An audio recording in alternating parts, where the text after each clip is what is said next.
ಮತ್ತೆ ಇನ್ನೇನು ಲಲಿತಾ, ಊರಿಂದ ಏನು ಸಮಾಚಾರ? ಎಲ್ಲ ಆರಾಮಾಗಿದ್ದಾರಾ? ಎಲ್ಲ ಚೆನ್ನಾಗಿದ್ದಾರೆ. ನಾನು ಹೋಗಿದ್ದು ಅವ್ರಿಗೆ ತುಂಬ ಸಂತೋಷ ಆಯಿತು. ಎಷ್ಟು ವರ್ಷಗಳಾದ್ಮೇಲೆ ಬಂದಿದ್ಯಾ ಅಂತ ಒಂದೇ ಸಮನೆ ಪ್ರಶ್ನೆಗಳು ಕೇಳ್ತಾನೆ ಇದ್ರು. ಅಲ್ವಾ, ಮತ್ತೆ ನೀನು ಮದುವೆ ಆಗಿ ಗಂಡನ ಮನೆ ಸೇರಿದ ಮೇಲೆ ತವ್ರ ಮನೆ ಮರ್ತೇ ಬಿಟ್ಟಿದ್ಯಾ.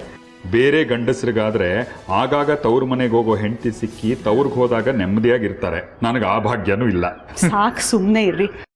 ನಿಮ್ಮನ್ನ ಸುನೀತನ ತುಂಬ ವಿಚಾರಿಸಿದ್ರು. ಗಂಡನ್ ಯಾಕೆ ಕರ್ಕೊಂಡು ಬರಲಿಲ್ಲ ಅಂದ್ರು. ಮಗಳಿಗೆ ಮದುವೆ ಆಗಿದ್ದ ವಿಚಾರ ಗೊತ್ತಾಯ್ತು.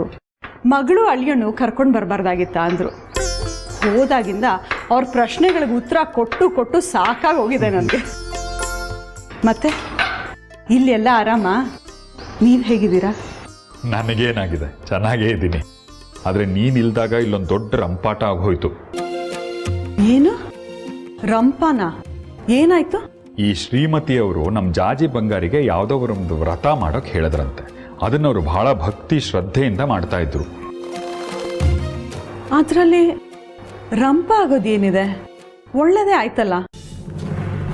ಅದರಿಂದ ಅಲ್ಲ, ಆಮೇಲಾಗಿದ್ದು. ಅದೇ ಹೊತ್ತಿಗೆ ಯಾರೋ ಸೀರೆ ಮಾರೋನ್ ಬಂದಿದ್ದಾನೆ. ಯಾವುದೋ ಒಂದು ಸೀರೆನ ಇಷ್ಟಪಟ್ಟು ಜಾಜಿ ಬಂಗಾರಿಗೆ ಹೇಳಿದಾಳೆ.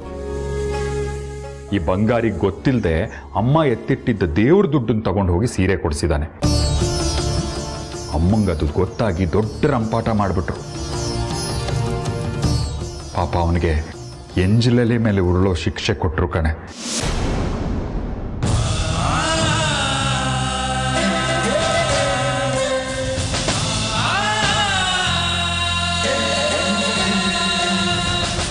ನನ್ನ ಕರಳು ಕಿತ್ತು ಬಂತು.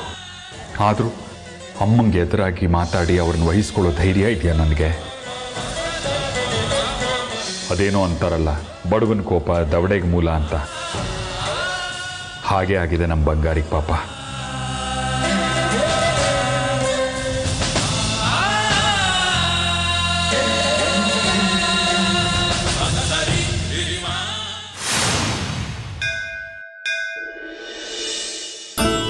ಅಂತೂ ಮೇಷ್ಟ್ರಮ್ಮ ಹೇಳಿದ ವ್ರತಗಳನ್ನೆಲ್ಲ ಪೂರ್ತಿ ಮಾಡಿದ್ವಿ. ಅವ್ರು ಹೇಳ್ದಾಗೆ 8 ಅಮ್ಮನವ್ರ ಗುಡಿಗಳಲ್ಲಿ 7 ಅಮ್ಮನವ್ರ ಗುಡಿಗಳ ದರ್ಶನ ಆಯ್ತು. ಇದು ಕೊನೆ ಗುಡಿ. ಇದ್ರ ದರ್ಶನ ಆಗ್ಬಿಟ್ರೆ ನಮ್ಮ ವ್ರತ ಪೂರ್ತಿ ಆಗತ್ತೆ. ಹೌದು ಜಾಜಿ, ಸಂಜೆ ಒಳಗಡೆ ಎಲ್ಲಿ 8 ದೇವಸ್ಥಾನಕ್ಕೆ ಹೋಗೋಕ್ಕಾಗುತ್ತೋ ಇಲ್ವೋ ಅಂತ ಭಯ ಆಗಿತ್ತು. ಅಂತೂ ಮುಗೀತು. ಬಾ, ಇಲ್ಲಿ ಹೋಗಿ ದರ್ಶನ ಮಾಡಿ ಆಮೇಲೆ ಮೇಷ್ಟ್ರಮ್ಮನ ಹುಡುಕಿ ಮುಂದೇನ್ ಮಾಡೋದು ಅಂತ ಕೇಳೋಣ. ಅಭಯವ ಕರುಣಿಸುವ ಅಭಯದಾತಿನಿ, ವಿಶ್ವವ ಕಾಯುವ ವಿಶ್ವ ವಿನೋದಿನಿ. ಅಭಯವ ಕರುಣಿಸುವ ಅಭಯದಾತಿನಿ, ವಿಶ್ವವ ಕಾಯುವ ವಿಶ್ವ ವಿನೋದಿನಿ. ಭಕ್ತರ ಹರಸಲು ನೆಲೆಸಿದತ್ತ. ಎಲ್ಲ ಮುಗ್ದೋಯ್ತಲ್ಲ ವಿರೂಪಾಕ್ಷ. ಶ್ರೀಚಕ್ರದ ಆಸೆ ಮಣ್ಣು ಪಾಲಾಗೋಯ್ತಲ್ಲ. ನಾವು ಅಂದ್ಕೊಂಡ ಹಾಗೆ ಯಾವುದೂ ಆಗಲಿಲ್ಲ. ನಾವು ಆಡಿದ ಪ್ರತಿಯೊಂದು ಆಟಕ್ಕೂ ಆ ನಿನ್ನ ಅಮ್ಮನವರು ಅಡ್ಡವಾಗಿ ನಿಂತ್ಬಿಟ್ರು. ನಾವು ಸೋತ್ ಹೋಗ್ಬಿಟ್ವಿ. ಎಲ್ಲ ನಾಶವಾಯ್ತು. ನಾನಿಲ್ಲಿಗೆ ಬಂದು ಉದ್ದೇಶವೇ ನಾಶವಾಯ್ತು. ಅಮ್ಮನವರಿಂದ ನಮ್ಮ ಹೆಜ್ಜೆ ಹೆಜ್ಜೆಗೂ ಅಪಜಯವೇ ಆಯಿತು. ಇನ್ನೇನು ವ್ರತ ಮುಗೀತಲ್ಲ. ಶ್ರೀಚಕ್ರದ ಹುಟ್ಟಿಗೆ ಇಬ್ಬರು ಕಾರಣ ಆಗೋದಕ್ಕೆ ಸಮರ್ಥರಾಗಿದ್ದಾರೆ. ಇನ್ನು ಶ್ರೀಚಕ್ರದ ಆಸೆ ಬರೀ ಕನಸು ಮಾತ್ರ ವಿರೂಪಾಕ್ಷ. ಅದು ನಮಗೆ ಈ ಜನ್ಮದಲ್ಲಿ ಸಿಗೋದಿಲ್ಲ. ಅದು ಸಿಗೋದಿಲ್ಲ ಅಂದಮೇಲೆ ನಾನು ಇಲ್ಲಿದ್ದು ವ್ಯರ್ಥ. ಅದಕ್ಕೆ ನಾನು ಚಕ್ರಾಪುರಿ ಬಿಟ್ಟು ಹೋಗ್ತಾ ಇದ್ದೀನಿ. ಸೂರ್ಯಾಂಶ,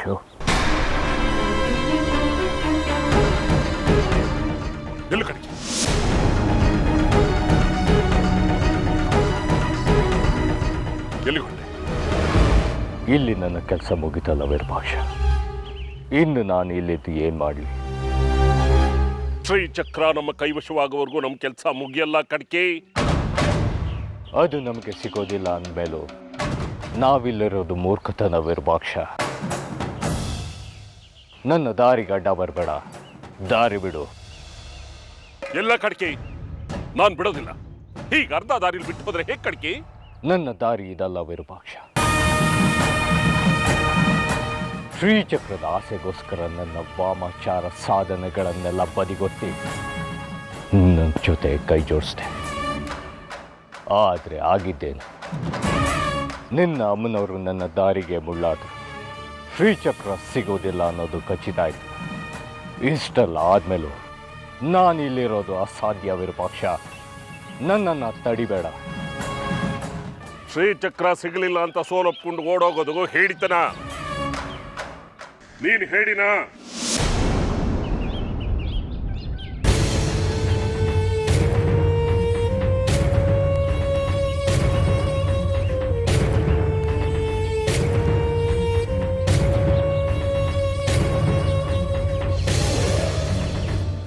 ಹೇಡಿಗಳು ಯಾವತ್ತು ವಾಮ ಮಾರ್ಗ ಆರಿಸ್ಕೊಳ್ಳೋದಿಲ್ಲ. ನಾನು ವಾಮಾಚಾರಿ. ನನ್ನ ಹತ್ರನೇ ಧೈರ್ಯದ ಮಾತು ಆಡ್ತೀಯ. ಹಾಗಾದ್ರೆ ಹೋಗ್ಬೇಡ, ಶ್ರೀಚಕ್ರನ ಕೈವಶ ಮಾಡ್ಕೊಳ್ಳೋಣ. ಶ್ರೀಚಕ್ರದ ಆಸೆನ ನಾನು ಬಿಟ್ಬಿಟ್ಟೆ. ಇನ್ಮುಂದೆ ನಾನು ನಿನ್ನ ಜೊತೆ ಇರೋದಿಲ್ಲ. ಇದೇ ನನ್ನ ಕೊನೆ ನಿರ್ಧಾರ. ಒಂದು ಸಾರ್ತಿ ನಿರ್ಧಾರ ಮಾಡಿದ ಮೇಲೆ ಈ ಕಾಲರುದ್ರ ಸಿದ್ದೇಶ್ವರ ಕಡ್ಕಿ ಮಾತು ಬದಲಾಯಿಸೋದಿಲ್ಲ. ಕಡ್ಕೆ, ಏ ಕಡ್ಕೆ! ಸೂರ್ಯಾಂಶು, ಸೂರ್ಯಾಂಶು, ನೀನೆಲ್ಲಿ ಹೋಗ್ತಾ ಇದೀಯಾ? ನನ್ನ ಮಾತು ಕೇಳು. ಸೂರ್ಯಾಂಶು, ನಿಂತ್ಕೋ. ನನ್ನನ್ನು ತಡಿಬೇಡಿ ಶಾಸ್ತ್ರಿಗಳೇ. ನಾನು ಗುರುಗಳು ಇಲ್ದಿದ್ದ ಕಡೆ ನಾನು ಕ್ಷಣನೂ ಇರೋದಿಲ್ಲ. ಬೇಡ ಸೂರ್ಯಾಂಶು, ನೀನು ಹೋಗ್ಬೇಡ. ನನ್ನ ಜೊತೆ ಕೈ ಜೋಡಿಸು, ಶ್ರೀಚಕ್ರ ಪಡ್ಕೊಳ್ಳೋಣ. ಸಾಧ್ಯನೇ ಇಲ್ಲ ಶಾಸ್ತ್ರಿಗಳೇ. ನನಗೆ ಯಾವತ್ತೂ ಶ್ರೀಚಕ್ರ ಪಡ್ಕೊಳ್ಬೇಕು ಅನ್ನೋ ಆಸೆನೇ ಇರಲಿಲ್ಲ. ನನ್ನ ಗುರುಗಳು ಕರೆದ್ರು ಅನ್ನೋ ಕಾರಣಕ್ಕೆ ನಾನು ಇಲ್ಲಿ ಬಂದೆ ಅಷ್ಟೇ. ಅವರೇ ಇಲ್ಲ ಅಂದಮೇಲೆ ನನಗೆ ಇನ್ನೇನು ಕೆಲಸ? ಸೂರ್ಯಾಂಶು, ಸೂರ್ಯಾಂಶು, ಸೂರ್ಯಾಂಶು!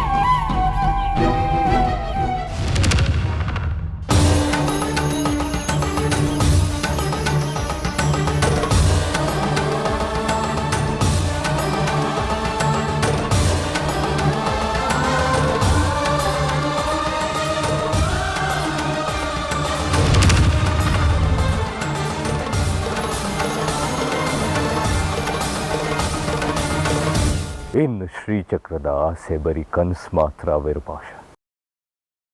ಅದು ನಮಗೆ ಈ ಜನ್ಮದಲ್ಲಿ ಸಿಗೋದಿಲ್ಲ.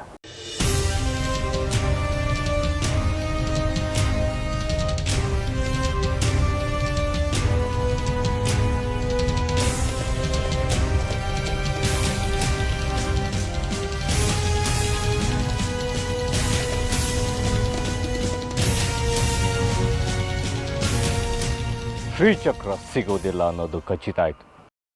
ಇಷ್ಟೆಲ್ಲ ಆದಮೇಲೂ ನಾನಿಲ್ಲಿರೋದು ಅಸಾಧ್ಯ ವಿರೂಪಾಕ್ಷ.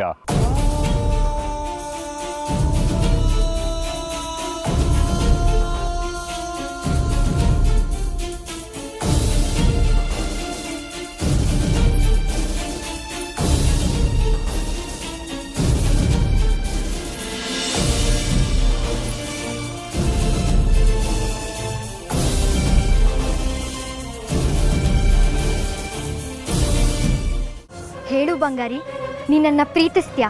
ಮದ್ವೆ ಆಗ್ತೀಯಾ? ಮತ್ತೆ ನನ್ನೋನಾಗ್ತೀಯಾ? ಬಂಗಾರಿ, ಜೀವನ ಪೂರ್ತಿ ನಿನ್ನವನಾಗ್ತಾನೆ.